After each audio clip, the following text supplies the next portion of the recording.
Mes amis, je suis heureux de vous retrouver. Aujourd'hui, nous sommes samedi et je vous propose quelques minutes en compagnie de la Vierge Marie.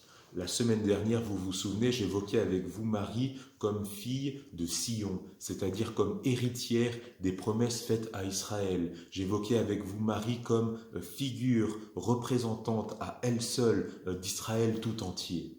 Aujourd'hui, j'aimerais vous parler de Marie comme du temple de Dieu. Qu'est-ce que c'est que le temple de Dieu, notamment pour les Juifs à l'époque de Marie? En fait, de temple, il n'y en a qu'un, c'est le temple de Jérusalem, qui abrite l'arche d'alliance, qui héberge lui-même en son sein la présence mystérieuse de Dieu.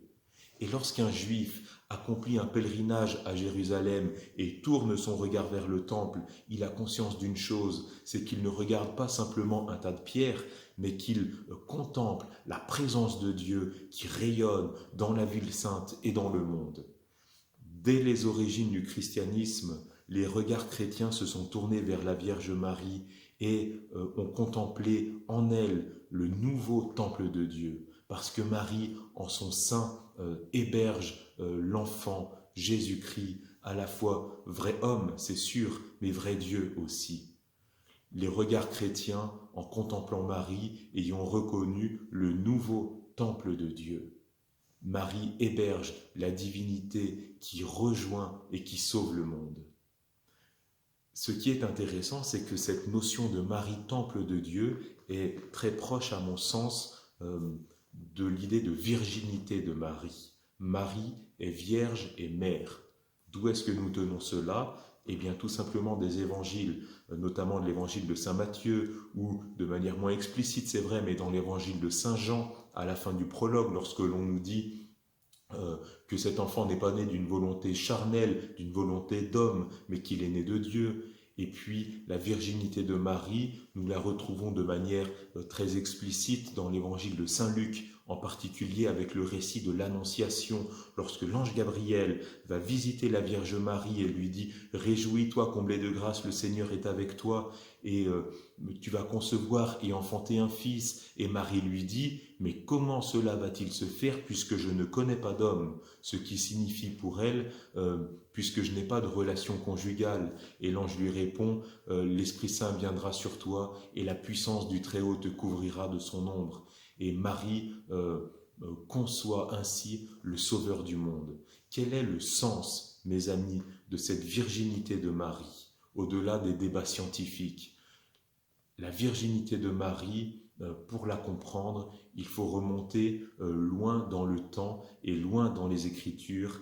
À mon sens, il faut remonter dans les toutes premières pages de la Bible au livre de la Genèse. Au livre de la Genèse, nous retrouvons l'homme et la femme des origines qui, par leur action, blessent, on peut dire, la nature humaine.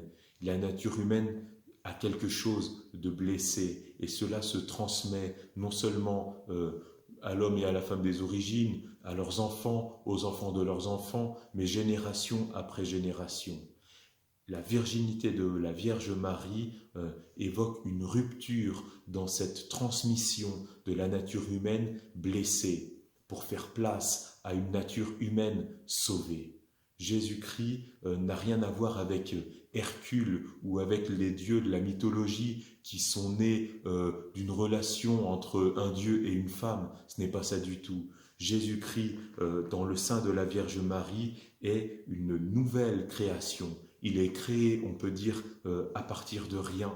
Et Jésus-Christ inaugure une nouvelle, une belle humanité qui est sauvée, qui est préservée de ce péché des origines qui va au-delà, vous l'avez compris, de ce que les uns les autres nous faisons, nous ne faisons pas, de nos mensonges, de ce que l'on peut voler, de je ne sais quoi. C'est pas ça le péché des origines. C'est une blessure.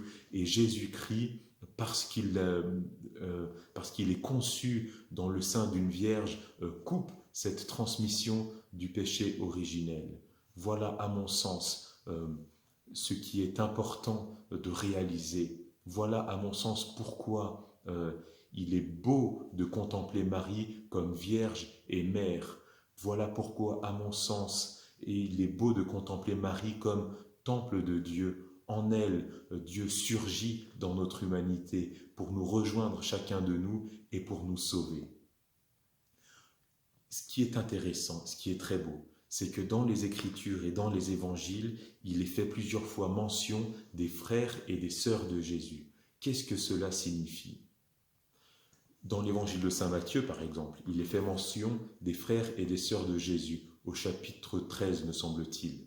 Mais plus loin, au chapitre 27, je crois, on comprend qu'en fait, les frères et les sœurs de Jésus sont les enfants d'une Marie, mais qui n'a pas l'air d'être cette Vierge Marie-là. N'empêche que, on nous dit, eux là, ce sont les frères et les sœurs de Jésus. Il y a un lien avec Jésus-Christ. La question n'est pas, pourquoi pas, on peut se la poser, c'est intéressant, mais pour moi n'est pas tellement de savoir la science et comment les frères et sœurs de Jésus, et avant et après la naissance de Jésus, etc. Ce qui est beau, c'est de s'inclure, vous savez quoi, nous-mêmes, dans cette fraternité de Jésus. Nous aussi, nous sommes les frères et les sœurs de Jésus. Et ce Jésus qui est né dans le sein virginal de la Vierge Marie, nous pouvons lui être associés. Nous pouvons, et nous le sommes, par notre baptême, devenir ses frères et ses sœurs, et à notre tour être sauvés, à notre tour être libérés du péché et de la mort, à notre tour ressuscités. Voilà mes amis, Marie, le nouveau temple de Dieu qui héberge Dieu lui-même présent qui nous sauve. Marie, Vierge, qui abrite ce Jésus-Christ tout entier homme et tout entier Dieu qui nous libère et qui nous sauve. Bonne entrée dans la semaine sainte mes amis, suivez Jésus de près et laissez-vous ressusciter et sauver par lui. À très bientôt.